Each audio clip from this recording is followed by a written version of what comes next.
The best fried chicken in Texas. Rody's Country Fried Chicken. Texas born, Texas raised. A chicken joint with 35 years of service to our community. Thanks to our loyal customers and social media followers. Come try the best gizzards in Texas, the best tenders in Texas, and the best chicken in Texas. Call us at 830-773-9189. 830-773-9189. Don't forget, we have curbside service and delivery by DoorDash. Or find us on Facebook, Rody's Chicken. RODEES Chicken. Like us on Facebook. The best fried chicken in Texas. Rody's Country Fried Chicken.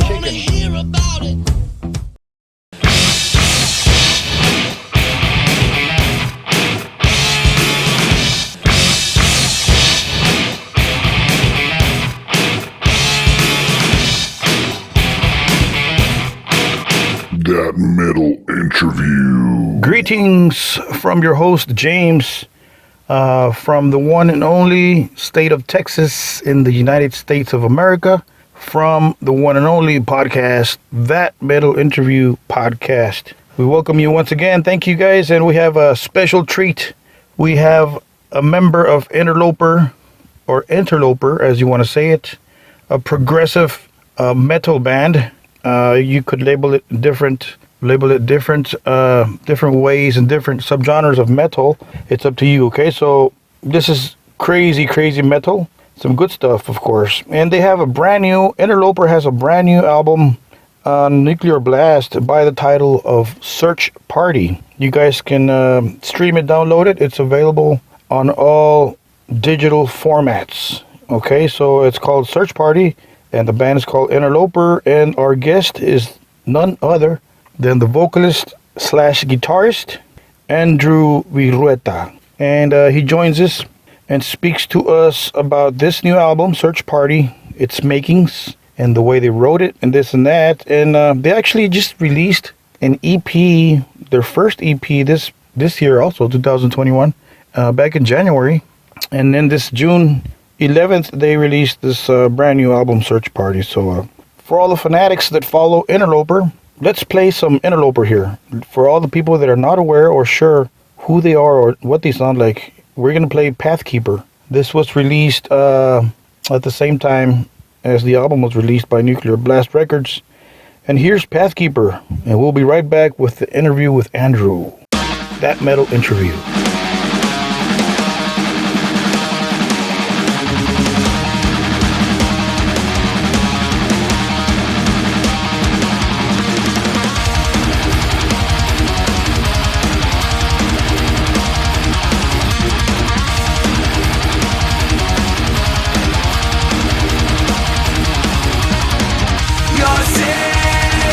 Fall to the fate. Oh,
No eyes that watch you are awake.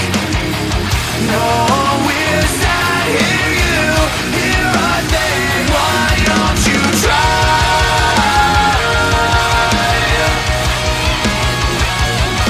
Clocks are ticking.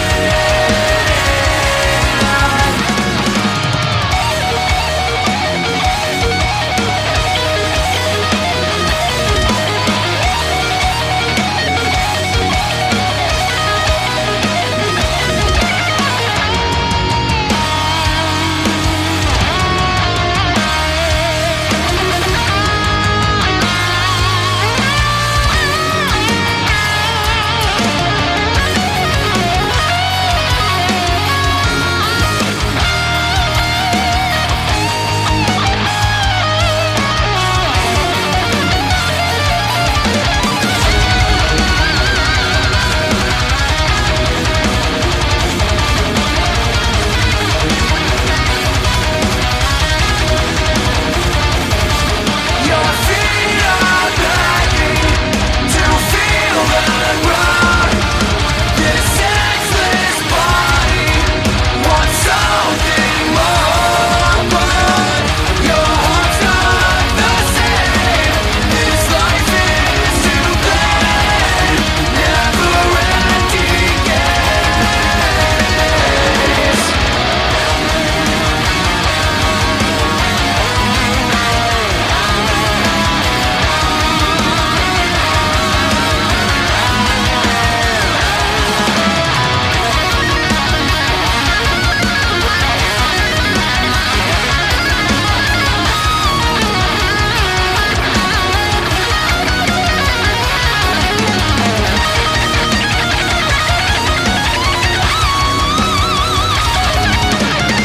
Your heart's not the same.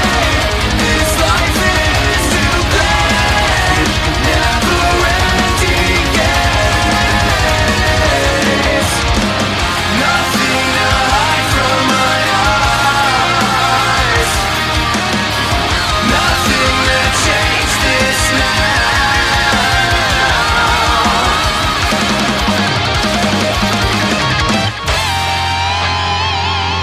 Great metal for you guys. Great metal.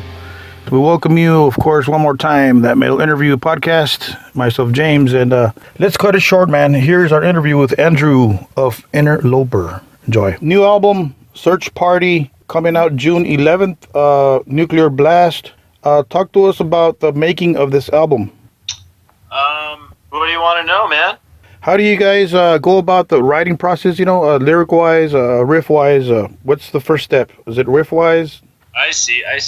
Yeah, typically the songs are what are made first. Either I'll write like a good portion of a song and then I'll take it to the guys, or Miles will do the same thing. Sometimes Aaron and Miles will write stuff together. Sometimes Aaron and I will write stuff together. Sometimes Miles and I will like fully collaborate on songs. It just really depends on the time and the circumstance, really. But yeah, with that in mind, once the songs are done, I'll start trying to make weird sounds over the songs until it becomes something a little more cohesive and sounds like a singer. You know, that's usually the way it goes. I like to phonate over the songs, just like vowels and stuff that sound pleasing to me. And then I write the lyrics based off of those vowel shapes that I really think are pleasing, and then the lyrics come after that. So you kind of do syllable noises on top of the riffs. Yeah, exactly. Just cool. Like that. Yeah, exactly. That kind of thing. Cool. Just whatever's natural and like whatever my gut wants over the song is what I'll put in there. Wow, that's cool. I saw the Search Party animated music video. Very cool, man. Who came up with this idea? I think that Miles was the one that really wanted to have this video as like a 3D animation thing. I think Aaron and I were more rooting for the 2D thing, like an illustration kind of idea. But Miles really wanted the 3D thing, and I think it was a cool choice. You don't really see that too frequently. But yeah, the animator that did it is the same guy who did the animations on our backdrop for the Drift music video. So we went to him just because we really liked what he did. And our friend Paige, she storyboarded the whole Search Party music video. So she planned out, plotted the whole thing, and then worked directly with Anthony, the animator. Very cool video. Yeah, of course. For people that don't know, take us back in time a little bit. How did the band start, and what year was this that the band formed? So I wasn't in the band when it formed, but I believe that it formed in like 2014. Miles and Aaron started the band, and Miles wrote the first song. It's called "A Red Letter Day." It's an instrumental kind of tune, and yeah, so Cool. we started that whole thing, and then I come into the picture in maybe 2016, so like 2 years later. Okay. Yeah, and I think at that time we wanted to, and they had kind of all felt this way, that they wanted to kind of stray away from the sound that Red Letter Day and the other two songs that were released sounded like. It was more of like a technical death metal kind of thing. Wow. And I think that they wanted to just chill out a little more with this band, and then I come into the picture, and I don't really write fast music. I write technical music, but not fast music like that. So it was right in my wheelhouse, you know. Yeah.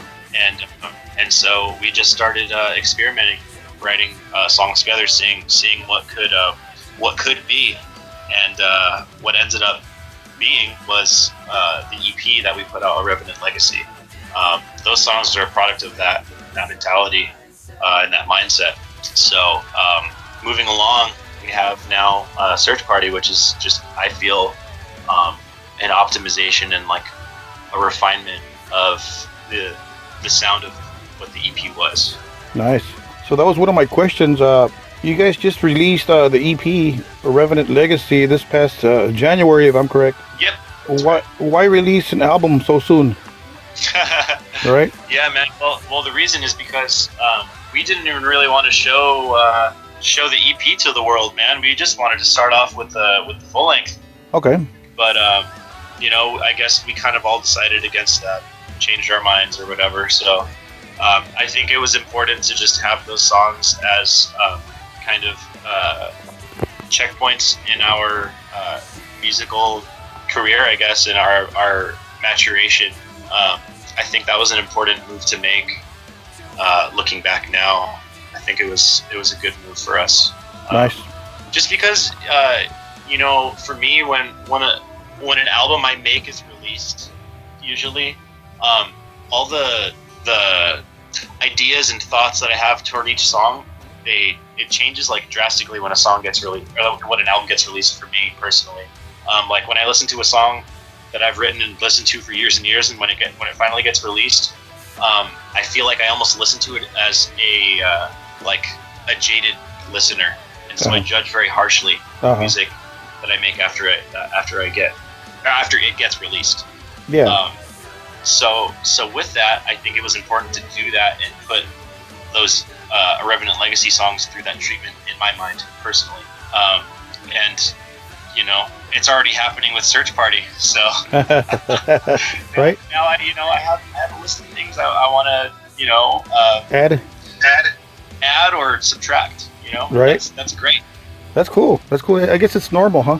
I mean, you want to, after you finish the process, you want to add or subtract things. You know, that's cool. I guess we're human. That's right, man. You know, I don't know. There's just an idea of having the public listen in to something that is very personal to you, and then when that very personal thing becomes public, you yourself view it differently. You know, and I sometimes I feel like I'm the only one that feels that way, but I think I'm wrong.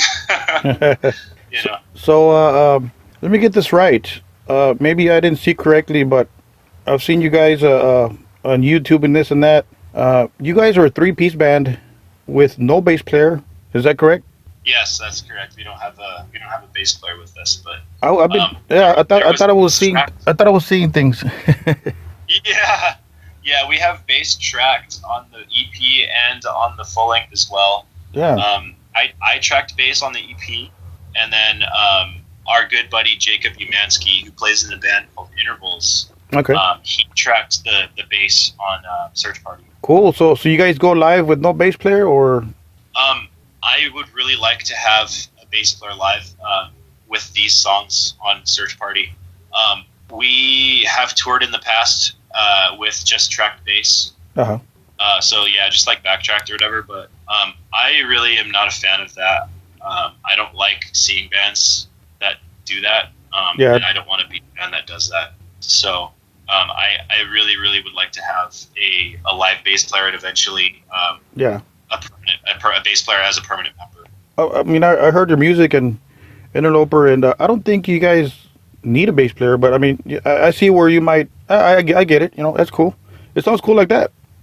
Yeah, well, I mean, there's bass in all the songs still, Yeah. but I think that the important thing is that you know, having somebody who spent the years that I have on guitar on a bass, their approach to that same section that I would have is very different, and it's a very valuable opinion to have in a band. Bassists phrase things differently. And Yeah. it's just like the way that it is, and I think that it's important to have that kind of more not watchful ear, but like that more apt ear. Yeah. Cool. I understand. I play some guitar myself in the local bands. You know, I understand. I get it. So, so my question is, what's behind the name Interloper, and who came up with that name, and why that name? Miles came up with that name, and the name is based off of a video game that he really loves called Half-Life. Okay.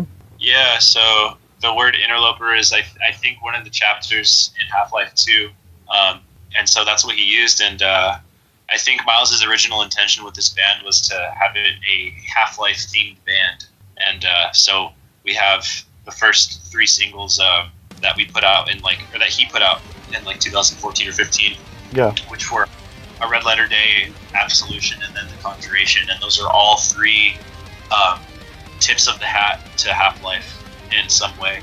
Cool. Cool name. I like it. So, Thank are you guys already booking shows? You know, I'm in Texas, and a lot of bars and clubs seem to be opening up. So, are you guys booking things already, or? Dude, yeah, I'm seeing a lot of bands booking things, but we are not currently, at least not for this year. Okay. Just because, you know, I don't know. Yeah. You never. I Yeah. just Yep. don't know if it's the move yet, man. And Right. I think we're kind of just gonna follow bigger bands' leads that can afford to drop tours, you know, Yeah. because it's an expensive loss. Right. So and I don't think that we can afford to do that currently. So, talk to us about your equipment, studio and touring equipment. What do you use for to play? Typically I use an Axe-Fx in the studio when I'm tracking stuff. But lately I've been really into these plugins, Uh-huh. the Neural DSP plugins and the Arch type plugins, all that fun stuff. So that's been really cool to experiment with. I don't know if I'm going to be using any of these on any records, the plugins on any records, but I might. Who knows? But yeah, most of the time I'm using an Axe-Fx, and live I'm using an Axe-Fx as well. Miles and I both are using an Axe-Fx, Axe-Fx 2 live, and we plug that into straight into the PA or to the mixer, and then out to the PAs. Nice. Who are your influences? Who are your heroes? My influences and heroes. I would say James Hetfield. I would say Awesome. Chuck Schuldiner. I would say Wow. David Stain. Yeah. And probably like Mike Patton too. Those are the guys. Mike Patton, not so much at a young age. That was kind of like later in my life. I found like Faith No More and Mr. Bungle and stuff. But when I was a kid, those 3 were like the heroes of mine that made me want to do what I do now. Yeah. Also, Matt Heafy from Trivium. That's another one that I don't want to forget. Nice. Yeah, that guy is awesome. Super young, started so young. It really, that dude, like, for how young he started, you know, touring and putting out albums and stuff, that really gave me hope in myself. Give us your best gig and your worst gig. Okay. I can't really think of a worse gig, man. I can't think of there definitely is one. Oh yeah, there was one.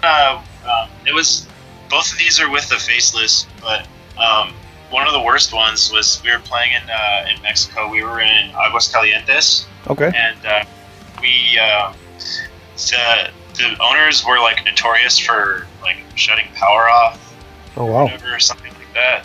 And we were headlining, and I think like they shut our power off on us Wow. because yeah, they just wanted to go home or something. I don't know. I don't think we were even playing like extraordinarily late. I Right. think it was like maybe 11:30 or midnight, which is typical in Mexico. That's crazy. Wow. Things run a little later typically down there. Wow. So yeah, that was pretty fucked. Wow. Also, my in-ears and our mixer died at that show as well. Like they just broke and didn't work. So we ran that whole show without ears. Oh, wow. It was just it was a doozy. Wow. What a horrible experience. Yeah, but one of my favorite shows that I played was in either Texas or Chile, man. Okay. Gas Monkey Live was a really fun show. And then Santiago, Chile Yeah. was, dude, the venue was basically like falling apart. It was like the venue looked like an old movie theater that had been converted into a venue. Like it was a movie theater from like the 1900s or something. Really? Yeah, it was this old fucking place, dude. And I remember at the time, the country, they were all in like protests in the streets and stuff. There was something going on with their government, and so I remember from our hotel room, we'd hear like rubber bullets hitting the ground and Wow. people screaming and stuff like all day. Yeah, Wow. it was crazy. And so because of, in my opinion, that insanity and like the unrest in the general like population of people there, one of the promoter of the show didn't have money for our booking agency to pay them or whatever. Uh-huh. And they were really strict about like you need to pay or else like our band isn't going to play for you kind of thing. And so like they were just arguing about that and just going crazy. And the guy was like, he didn't have the money, and they were saying, yeah, we're like Faces isn't playing them if you don't have our money, this and that. And the dude comes back like sobbing, and he says, if you guys don't play, the fans are going to burn the venue to the ground. They said they're going to burn the venue to the ground. Please let Faces play. Wow. So, It's crazy. it was just like fucking crazy, dude. They ended up, actually, dude, I don't even think that the touring agency even ended up getting like the money like in full, but we ended up playing, and it was just fucking awesome, dude. Those people were nuts. It Wow. was such a blast, and Wow. I don't know, man, like our set was mixed so fucking loud, man. I just felt really powerful up there, man, and it was a memorable show for me. Wow. What a cool story right there. Yeah, thanks, man. Yeah, it's So- cool, man. So what's next for yourself, for Andrew and the band? What can fans expect next from you guys? I mean, they can expect more music, and hopefully next year a tour or multiple tours. Our goal is to just be on the road as much as possible, supporting this album. Yeah, in an ideal world, of course. Uh-huh. But yeah, man, we've already been writing a lot of music for the second album. We're about 6 or 7 songs deep, and yeah, man, just keeping our noses to the grindstone and working hard. Cool. There you go for the fans asking. Would you like to send a message to your fans listening to this podcast? Yeah, thanks for taking the time to listen to my crazy thoughts and my ramblings. I hope that you guys all love the record, and we hope to see you on the road in the future. Awesome. Thank you, Andrew. Thank you for spending some time to talk to us, to our podcast. We appreciate it, and hope to see you on the road soon, man. Absolutely, man. Thank you for having me. I appreciate it. Thank you, man. Keep rocking, man. Hell yeah, dude. Much obliged, and thank you, Andrew, for talking to us and spending some time chatting with our podcast, That Metal Interview. And for all the fanatics of Interloper, there you go. Some badass music. Don't forget you can stream their new album, Search Party. You can download it. And they have an EP which was released this year earlier, about January 2021, by the name of A Revenant Legacy. Interloper. Check it out, guys. A California band. Very, very great metal. Melodic, progressive, I would say. But it's up to you how you want to label the subgenre of this metal band. So anyways, thank you guys. Don't forget to subscribe. It is my job to say that because we live off of subscriptions and subscribers and hits and views and all that stuff. You guys know what's up. So thank you guys. If you like what you hear, we appreciate it. We truly appreciate it. So thank you guys one more time. Interloper, and be on the lookout for some more interviews. We have AJ from KK Priest. He's going to be one of our guests very, very soon. And we have Sasha of Halloween also as one of our guests in the up and coming episodes, of course. And AK of Flotsam and Jetsam. So yes, sir, we got some special guests coming up, amongst others, of course. I'm not going to reveal all of them, so here goes. Don't forget to keep it metal.